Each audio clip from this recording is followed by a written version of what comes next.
आज की कहानी है छुपाए हुए लफ्ज। एक ऐसी कहानी जो शायद आपके दिल के किसी कोने को छू जाए। एक मैरिड लाइफ इमोशनल स्टोरी है। कभी कभी एक ही छत के नीचे दो लोग सालों तक साथ रहकर भी एक दूसरे से अनजान बन जाते हैं। ये कहानी है आरती और मानव की, जो शादी के 6 साल बाद भी एक जरूरत जैसी जिंदगी जी रहे हैं। लेकिन एक शाम सब कुछ बदल गया। शाम के 7 बज रहे थे। आरती ने चुपचाप मानव के लिए चाय बनाई और टेबल पर रख दी। मानव ने बिना देखे चाय उठाई, एक सिप ली और फोन पे स्क्रॉल करता रहा, हर दिन की तरह। आरती ने धीरे से पूछा, क्या तुम आज डिनर पर देर से आओगे? मानव ने सिर्फ देखता हूँ कहा, बस इतना।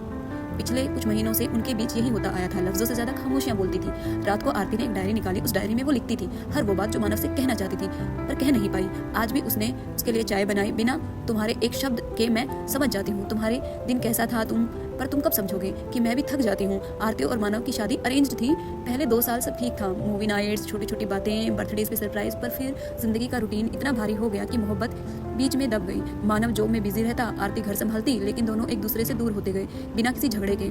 प्यार का खात्मा हमेशा धूम से नहीं होता, कभी कभी खामोशी से भी होता है। एक रात मानव लेट आया। आरती सो रही थी या शायद जाग रही थी।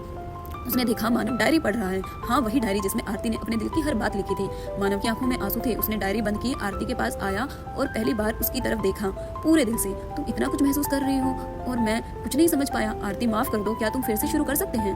आरती ने पलकें उठाई और सिर्फ इतना कहा, तुमने पढ़ना शुरू किया, वही काफी है। कभी कभी एक रिश्ते को टूटने से बच जाता है बस किसी एक के लिखे हुए लफ्ज पढ़ने से। शायद प्यार का दूसरा नाम समझना ही होता है। आज आरती ने वो डायरी बंद कर दी। शायद अब जरूरत नहीं है।